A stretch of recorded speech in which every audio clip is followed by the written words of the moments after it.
Good morning, church. My name is Alexander Steadman, or Alex Steadman. I've been here at First Church since November of last year, and very early on, Kirsty recognized a call to ministry for me, and she's been working with me to empower me and guide me. I could not be more grateful for Pastor Kirsty, for Pastor Katie, and the entire staff and congregation of First United Methodist Church. In my short time here, you have all made a massive impact in my life, and you've helped keep me on the rails and continuing in faithful anticipation despite everything that has derailed me. But today, we are here to continue our sermon series on the effects of the fruit of the Spirit. These fruits are the result of the pruning effect in our lives, the results of leaning into what God has for us and allowing ourselves to be shaped, to be called, and to be guided. I have been blessed with the opportunity to speak to you today about gentleness. Gentleness is that quiet and persistent voice of calm that we need, especially during critical events like we've seen in the past days, weeks, and months. Events that spark discord among the closest of friends. Events that can and do easily break friendships, cause some to weep and despair in pain, and others to whoop and holler in ultimate joy.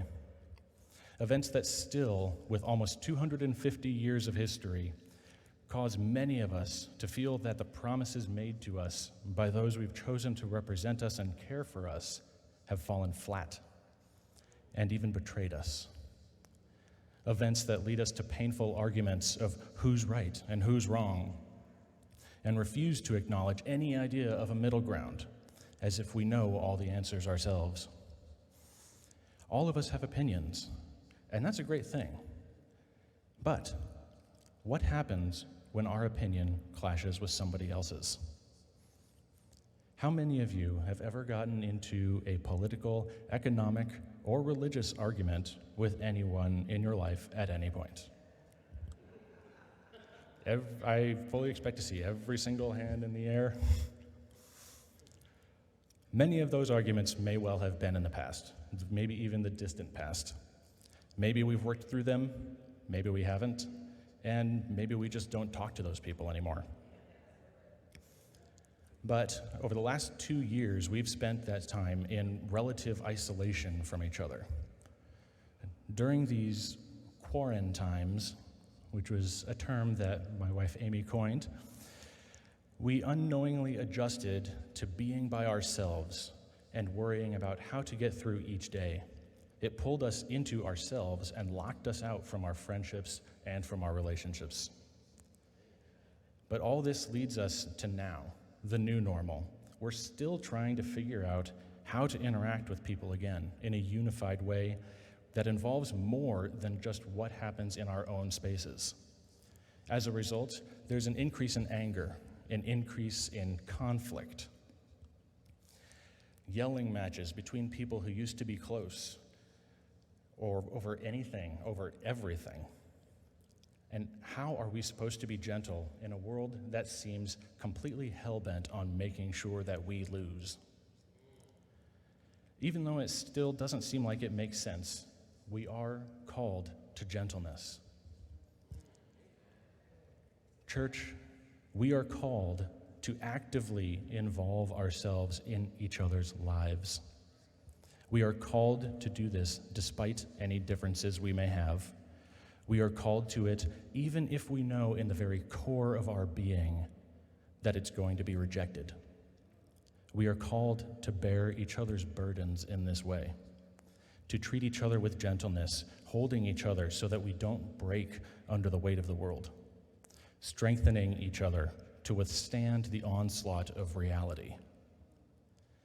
And this must happen regardless of the traits and divisions that keep us with our hands around each other's throats rather than our arms around each other's shoulders.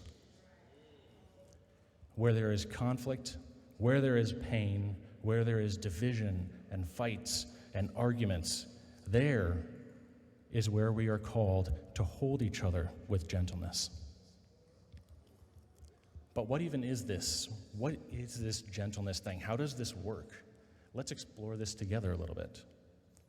So what we've done in this series so far is to have a working definition of the fruit that we're talking about. So what is the definition of gentleness is the question. My guess is that every single one of you has an idea of what gentleness is. But, like me, if you were to be asked point blank to define gentleness, you very well might freeze up and not know what words to even say to define it. Of course we know what it is. Isn't it obvious? But when we finally figure out how to verbalize it, we get a wide variety of experiences and a wide variety of definitions.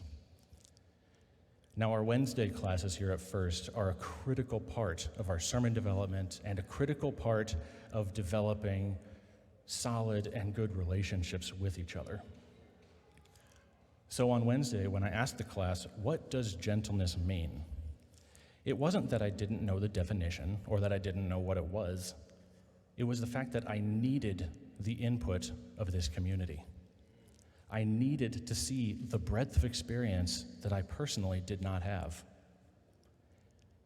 And these experiences came out in force. Right off the bat, one person defined it and related it to grace and mercy, being tender with one's own self and with others. Another person described it as a soft and tender touch, like holding a delicate object in your hands with the intention of giving it back.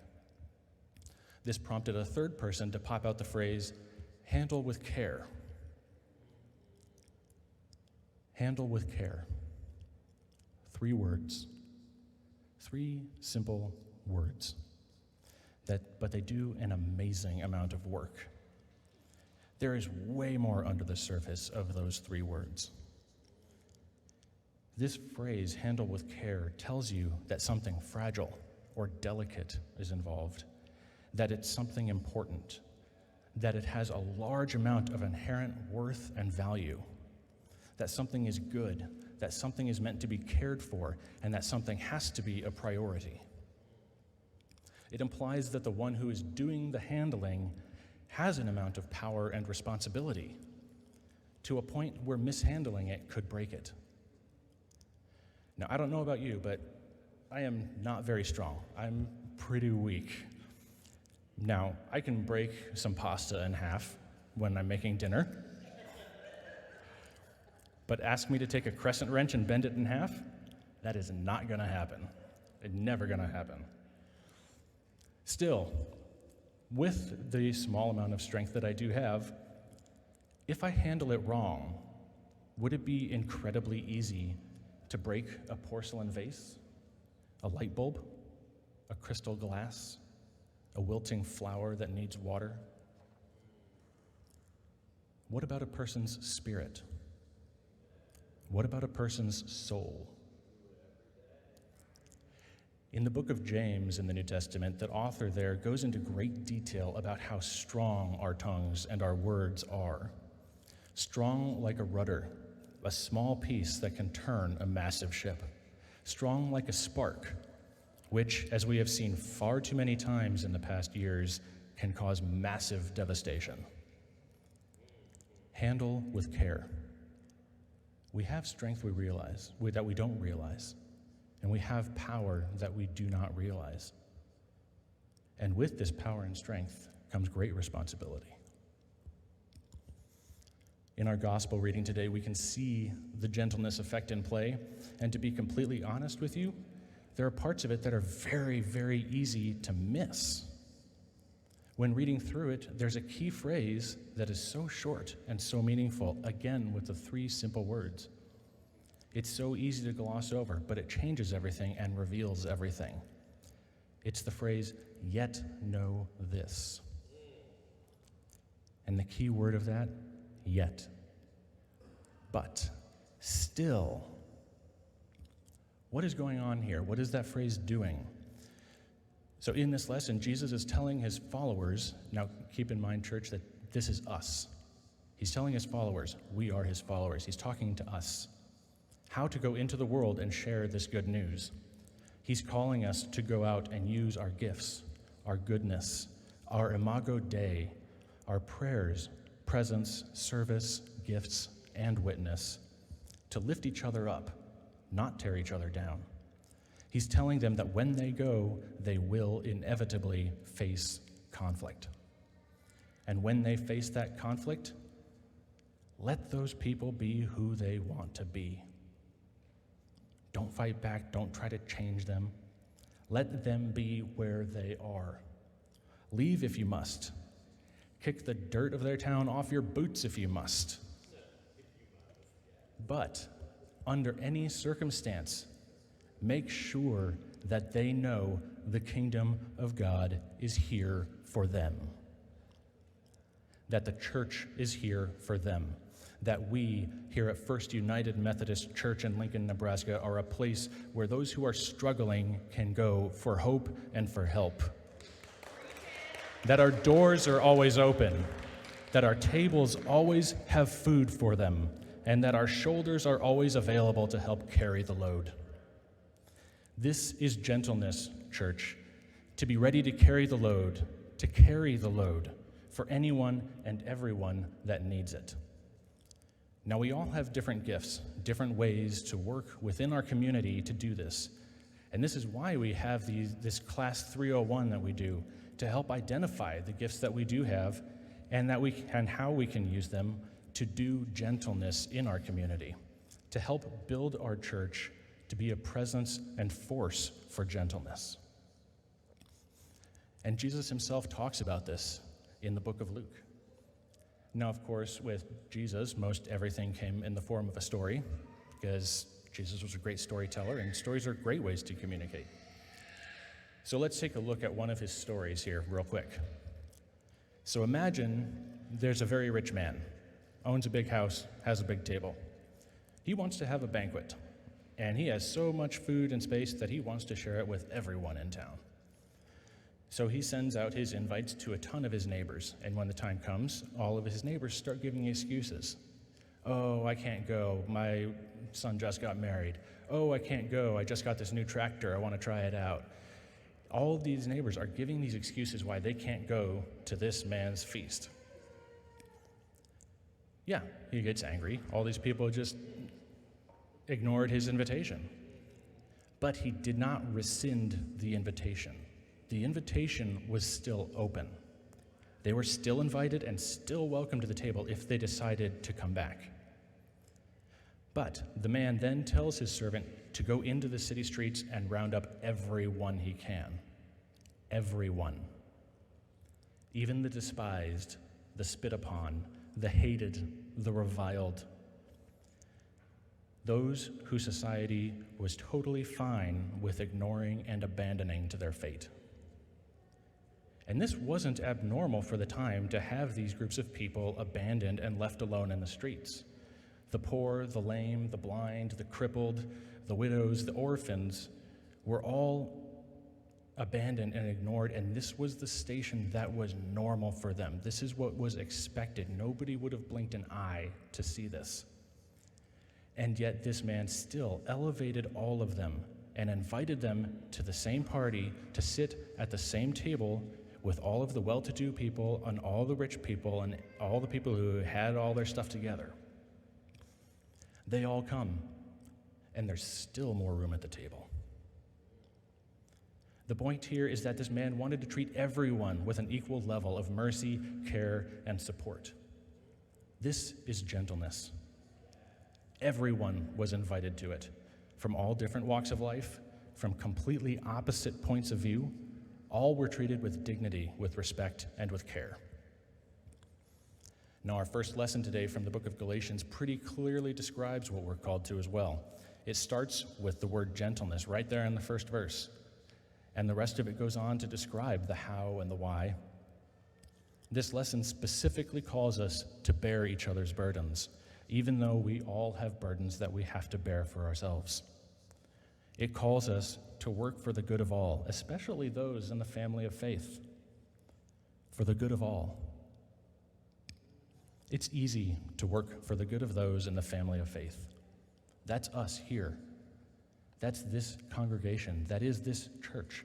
I can tell you that I would have no problem at all in helping to bear the burdens of Pastor Kirsty or Angie or Bob or Carol or Miranda, and I am confident that they would say the same thing about me. This church, First United Methodist Church, does a stellar job with this. Because when I was at my lowest, I found myself immediately drawn back to this church. I found myself throwing myself into everything I could here at church because I knew that this is where I would find life again. I knew that this church and its congregation would show me gentleness. But one friendly, good-looking guy is one thing. Now, what about when the people are angry at us? What about when people blindly start throwing around labels and generalizations on us and refuse to listen when we try to explain? What happens when we come across someone struggling who we know without a shadow of a doubt they would mock us, sneer at us, and go out of their way to make sure we knew how much they despised us and how much they wanted to keep away from us? Wouldn't it be easier to just not even bother? This first lesson in Galatians goes on to tell us that just because some of us are part of this family of faith and others aren't, and may even boast about that fact, we cannot compartmentalize our gentleness to just those who agree with us. Paul tells us in this lesson that it's the division that is so easy to stick with, this division of who's right and who's wrong, who's in and who's out, who's a member and who's not a member. It isn't worth anything anymore. It's not worth the breath to complain about it. He tells us that a new creation is everything. And what is this new creation? This new creation is a place where we work together in gentleness to carry each other's burdens for the good of all. For the good of all. I have one more story here. The story that many of you are probably familiar with, the story of the Good Samaritan. But there's some content here that really escapes a lot of discussion until you start to look at the history and the culture of the time. So back then, Israel and this country Samaria, well, countries that we think about now didn't quite exist back then, but they were essentially two different countries. But Samaria bisected Israel. It went the full width of Israel, right in the middle. It kept Galilee in the north, where Jesus was from, and Jerusalem, the center of everything Israel, down to the south of it. And the Samaritans and the Israelites did not get along. They were at each other's throats all the time and generally despised each other for worshiping the same God, but with different centers of worship and with slightly different traditions. You can kind of imagine it in a modern system where there's, let's say, two major groups of people living in the same land area who follow the same basic principles of life, but do so from, different platforms, if you will. They were so opposed to each other that some Israelites were known to have added days onto their journey just to walk around Samaria so that they didn't have to go anywhere near it. Now, in this story, an Israelite man is beaten, robbed, and left for dead on the side of the road. And a Samaritan man comes along and sees him.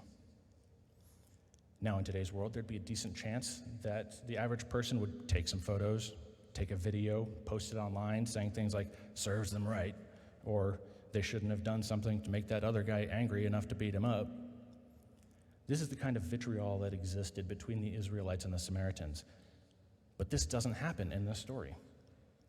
The Samaritan man immediately stops what he is doing, and he delays his journey, not to avoid the Israelite, but to handle him with care. He puts the man on his donkey and takes him to a nearby inn. He tells the innkeeper to do everything needed to care for this man, pays him in advance, and then tells him he'll pay the rest of any expenses when he comes back through town again. The Samaritan, knowing that he did not stand well in the eyes of the Israelite, subjected himself to the pain of this robbed man. He helped carry this man's burden. He handled him with care and did not leave to go do his own business until he knew for sure that this man was in a safe place. We lift others up when they're low, even when we don't know them well, even when we may be so different from them that we would never normally interact with them, even when we don't understand the extent of their pain or even what to do, we still go. In the short time that I've been here, I've gotten to know many of you, and I hold every single one of you in my heart as friends and family. Many of you also knew my late wife, Amy, who tragically and unexpectedly passed away at home just in early February of this year. Within 30 minutes of my discovery, Pastor Katie and Tyler were with me at my house. Pastor Katie stood with me in the cold, and she refused to leave until she was absolutely sure of where I was going, who I was going with, that she had made sure my dogs were taken care of, and she had even packed me a bag. Several days later, when I finally had the barest thread of strength in my body, I went back to the house for the first time. I wasn't alone, though, like I was when I first found my wife. When I returned to the house, Tyler, Pastor Katie, Steve, and Pastor Kirsty were there with me. We stood in the driveway together, held hands, and prayed together. Then Pastor Katie and Tyler entered the house first to make sure that the lights were on and that everything was good to go. At that point, Pastor Kirsty and Steve stood on either side of me, and they held onto my arms. They walked with me to the door. They walked with me through the door, still holding my arms. Together, the five of us toured my home and brought laughter back into the house. We ended our tour on the patio where I had discovered my wife's body, where I had been completely alone and isolated as I experienced the worst moment of my life. And they stood there, and they prayed with me as I recounted the night for them, how I had found my wife. They used their prayers, their presence, their service, their gifts, and their witness to reframe my pain, to ensure that I did not carry that pain alone. They subjected themselves to my pain to help carry me and to help lift me out of the mud. They treated me with a soft and a tender touch. They treated me with grace and mercy. Church, they handled me with care. This is the gentleness effect.